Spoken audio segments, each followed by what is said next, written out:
প্রিয় শিক্ষার্থী, আজ আমি দেখাবো সংখ্যাসূচক উপাত্ত থেকে, বিন্যস্ত উপাত্ত থেকে বা গণসংখ্যার সারণী থেকে কিভাবে আমরা গণসংখ্যা রেখা ও গণসংখ্যা বহুভুজ অঙ্কন করতে পারি। অথবা এভাবে বলতে পারি, নিচের উপাত্ত থেকে গণসংখ্যা রেখা ও গণসংখ্যা বহুভুজ অঙ্কন করো। গণসংখ্যা রেখা ও গণসংখ্যা বহুভুজ কিভাবে অঙ্কন করতে পারি সেটা আমি দেখাবো এখন। গণসংখ্যা রেখা অঙ্কন করার জন্য ছক কাগজে প্রথমে এক্স অক্ষ ও অক্ষ চিহ্নিত করব। ছক কাগজে এক্স অক্ষ ও অক্ষ চিহ্নিত করব। এক্স অক্ষের প্রতি এক ঘর সমান 1 এবং ওয়াই অক্ষের প্রতি এক ঘর সমান 1 অথবা 2 ঘর সমান 1 ধরে এক্স অক্ষ বরাবর শ্রেণীর মধ্যবিন্দু, এক্স অক্ষ বরাবর কি বসাবো? শ্রেণীর মধ্যবিন্দু, এবং ওয়াই অক্ষ বরাবর গণসংখ্যা বসিয়ে প্রত্যেক শ্রেণীর জন্য একটা করে বিন্দু নেব। যতগুলা শ্রেণী থাকবে ততগুলা বিন্দু পাওয়া যাবে, সবগুলা বিন্দু যোগ করলে যে রেখা পাওয়া যাবে তাকে বলা হবে গণসংখ্যা রেখা।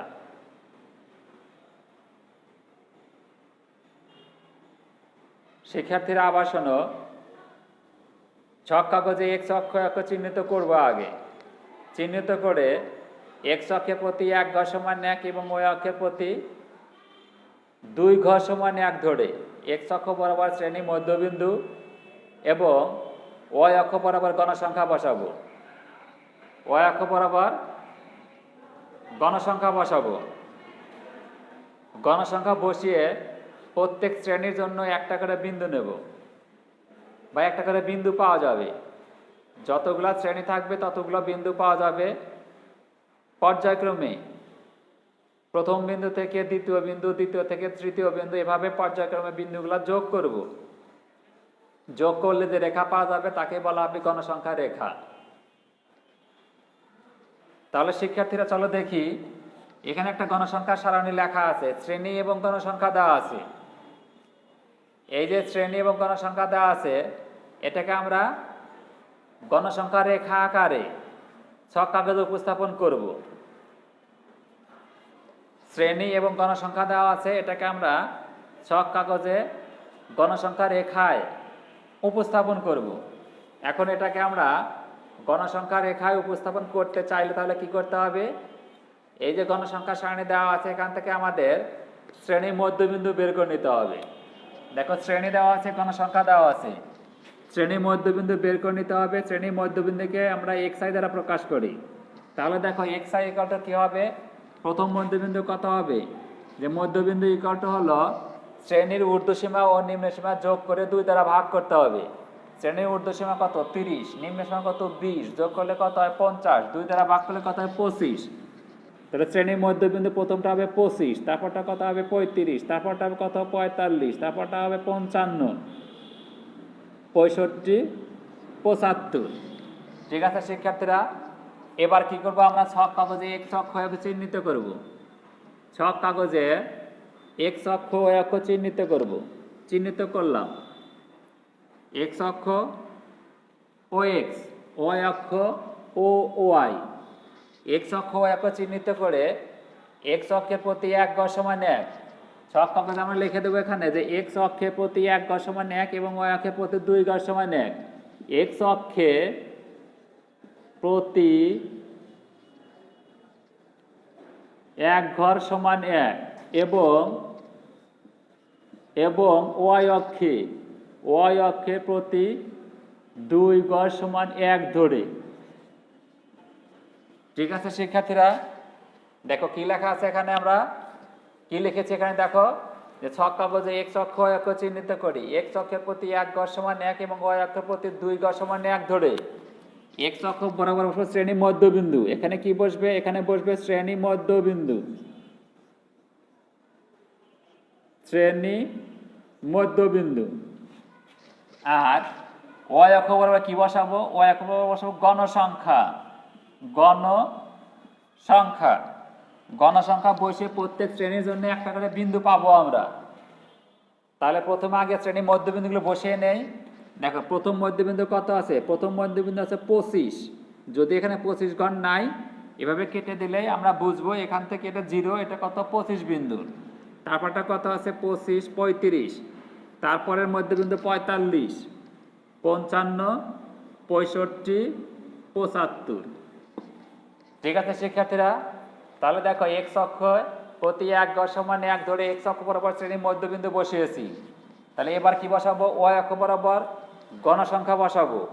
ওয়াই অক্ষ বরাবর গণসংখ্যা বসাবো। ওয়াই অক্ষের প্রতি 2 ঘর সমান 1 ধরা হয়েছে। তাহলে দেখো প্রথম গণসংখ্যা কত আছে? 4। 4 দুগুণে কত হবে? 8। 25 বরাবর 8 একটা বিন্দু বসাবো। ঠিক আছে শিক্ষার্থীরা? তারপরে 8 দুগুণা 16 একটা বিন্দু বসাবো, আর একটা বিন্দু। 45 মধ্যবিন্দু বরাবর 10 দুগুণা 20 একটা বিন্দু বসাবো, বসালাম 20 আর একটা বিন্দু। ঠিক আছে শিক্ষার্থীরা? তারপরটা 55 বরাবর কত? 55 8 দুগুণা 16, 16 একটা বিন্দু হবে। তারপরে কি হবে? 6 দুগুণা 12, 6 দুগুণা 12, 4 দুগুণা 8। ঠিক আছে শিক্ষার্থীরা? এবার দেখো যে এক্স অক্ষ বরাবর শ্রেণীর মধ্যবিন্দু এবং ওয়াই অক্ষ বরাবর গণসংখ্যা বসিয়ে প্রত্যেক শ্রেণীর জন্য একটা করে বিন্দু নেই। এখানে শ্রেণী আছে কয়টা? 1 2 3 4 5 6।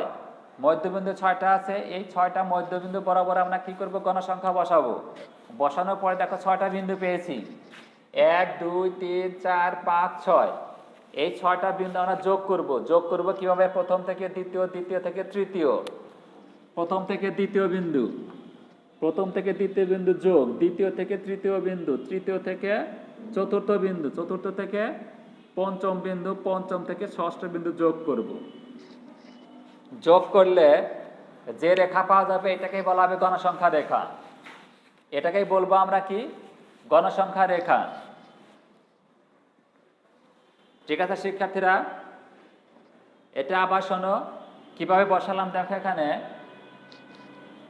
যে গণসংখ্যা রেখা অঙ্কন করার জন্য ছক কাগজে এক্স অক্ষ অক্ষ চিহ্নিত করি। এক্স অক্ষের প্রতি 1 ঘর সমান 1 এবং ওয়াই অক্ষের প্রতি 2 ঘর সমান 1 ধরে এক্স অক্ষ বরাবর শ্রেণীর মধ্যবিন্দু এবং ওয়াই অক্ষ বরাবর গণসংখ্যা বসিয়ে প্রত্যেক শ্রেণীর জন্য একটা করে বিন্দু নেব। দেখো এখানে মধ্যবিন্দু কয়টা আছে? 6টা আছে। 6টা গণসংখ্যা বসিয়ে 6টা বিন্দু পেয়েছি। 1 2 3 4 5 6। পর্যায়ক্রমে এই 6টা বিন্দু যোগ করব। পর্যায়ক্রমে এই 6টা বিন্দু যোগ করলে যে রেখা পাওয়া যাবে তাকে বলা হবে গণসংখ্যা রেখা। এবার গণসংখ্যা বহুভুজ কিভাবে অঙ্কন করতে সেটা দেখাবো আমি। গণসংখ্যা বহুভুজ, গণসংখ্যা বহুভুজ অঙ্কন করার জন্য ছক কাগজে এক্স অক্ষ অক্ষ চিহ্নিত করি। এক্স অক্ষের প্রতি 1 ঘর সমান 1 এবং ওয়াই অক্ষের প্রতি 2 ঘর সমান 1 ধরে এক্স অক্ষ বরাবর শ্রেণীর মধ্যবিন্দু এবং ওয়াই অক্ষ বরাবর গণসংখ্যা বসে প্রত্যেক শ্রেণীর জন্য একটা করে বিন্দু নেই। যতগুলা শ্রেণী ততগুলা বিন্দু পাওয়া যাবে, সবগুলা বিন্দু যোগ করলে যে রেখা পাওয়া যাবে তাকে বলা হবে গণসংখ্যা রেখা। তাহলে শিক্ষার্থীরা দেখো এই যে রেখাটা পেয়েছি এটাকে বলা হবে গণসংখ্যা রেখা। আর বহুভুজ কি? বহুভুজ হলো অনেকগুলা বাহু দ্বারা সীমাবদ্ধ ক্ষেত্র। অনেকগুলা বাহু দ্বারা সীমাবদ্ধ ক্ষেত্রকে বলা হয় বহুভুজ। তাহলে বহুভুজ হতে হলে সীমাবদ্ধ ক্ষেত্র হতে হবে। এখন এই যে গণসংখ্যা রেখা পেয়েছি আমি এখানে, এখান দেখো রেখা আছে কয়টা? 1টা 2টা 3টা 4টা 5টা। এক্স অক্ষ একটা রেখা কয়টা দেখালো? 6টা। 6টা রেখা থাকা সত্ত্বেও এখানে কি সীমাবদ্ধ ক্ষেত্র হয়নি, সীমাবদ্ধ ক্ষেত্র হয়নি। যদি এটাকে আমি সীমাবদ্ধ করতে চাই বা করি তাহলে আমরা বলতে পারবো কি এটা একটা গণসংখ্যা বহুভুজ। ঠিক আছে শিক্ষার্থীরা? যেহেতু অনেকগুলা বাহু দ্বারা সীমাবদ্ধ ক্ষেত্র, ওই ক্ষেত্রকে বলবো আমরা বহুভুজ। এখন এখানে গণসংখ্যা রেখা আছে, আর গণসংখ্যা রেখায় কয়টা রেখা আছে? 5টা রেখা আছে। এক্স অক্ষ একটা রেখা, এখানে 5 রেখা 6টা রেখা আছে। এই 6টা রেখা দ্বারা যদি আমরা সীমাবদ্ধ ক্ষেত্র করতে পারি তাহলে আমরা বলবো এটা একটা গণসংখ্যা বহুভুজ। এখন দেখো এটাকে আমরা সীমাবদ্ধ কিভাবে করতে পারি।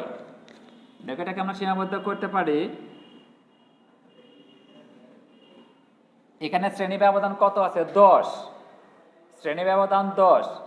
শ্রেণী ব্যবধানের সমান করে প্রথম বিন্দু থেকে, গণসংখ্যা রেখার প্রথম বিন্দু থেকে শ্রেণী ব্যবধানের সমান বাম দিকে এক্স অক্ষের সঙ্গে যোগ করব। গণসংখ্যা রেখার প্রথম বিন্দু কত? এত। 10 একক বামে, 10 একক বামে সে শূন্য বিন্দু হলো 10 একক বামে। তাহলে গণসংখ্যা রেখার প্রথম বিন্দু থেকে এ পর্যন্ত যোগ করব। অনুরূপভাবে গণসংখ্যা রেখার শেষ বিন্দু থেকে শ্রেণী ব্যবধানের সমান অর্থাৎ 10 একক ডানে এক্স অক্ষের সঙ্গে যোগ করব। এবার দেখো সীমাবদ্ধ ক্ষেত্র হয়েছে, সীমাবদ্ধ ক্ষেত্র হয়েছে।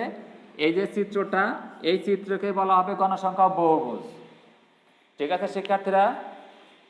তাহলে গণসংখ্যা বহুভুজ অঙ্কন করতে আমার কি করতে হবে? আগে গণসংখ্যা রেখা অঙ্কন করতে হবে। আর গণসংখ্যা রেখা কিভাবে অঙ্কন করতে হয় সেটা আমরা জানি। গণসংখ্যা রেখা অঙ্কন করে গণসংখ্যা রেখার প্রথম বিন্দু থেকে শ্রেণী ব্যবধান অর্থাৎ 10 একক বামে এক্স অক্ষের সঙ্গে যোগ করব। অনুরূপভাবে গণসংখ্যা রেখার শেষ বিন্দু, গণসংখ্যা রেখার শেষ বিন্দু থেকে 10 একক ডানে এক্স অক্ষের সঙ্গে যোগ করব। যোগ করলে যে চিত্র পাওয়া যাবে উহাই কি হবে? নির্ণেয় গণসংখ্যা বহুভুজ। তাহলে এই যে চিত্রটা, এটাকে বলবো আমরা গণসংখ্যা বহুভুজ। তাহলে আবার শোনো, গণসংখ্যা বহুভুজ আমরা কিভাবে অঙ্কন করলাম। গণসংখ্যা বহুভুজ অঙ্কন করার জন্য ছক কাগজে এক্স অক্ষ চিহ্নিত করি।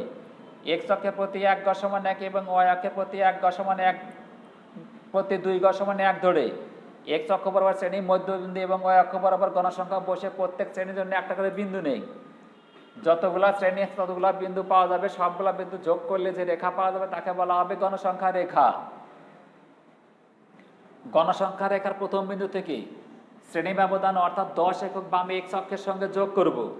অনুরূপভাবে গণসংখ্যা রেখার শেষ বিন্দু থেকে 10 একক ডানে এক্স অক্ষের সঙ্গে যোগ করব। যোগ করলে যে চিত্র পাওয়া যাবে উহাই হবে গণসংখ্যা বহুভুজ।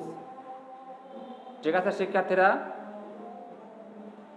আজ আর নয়, আমার আগামী ক্লাস দেখার আমন্ত্রণ জানিয়ে আজকের ক্লাস আমি এখানে শেষ করছি। ধন্যবাদ সবাইকে।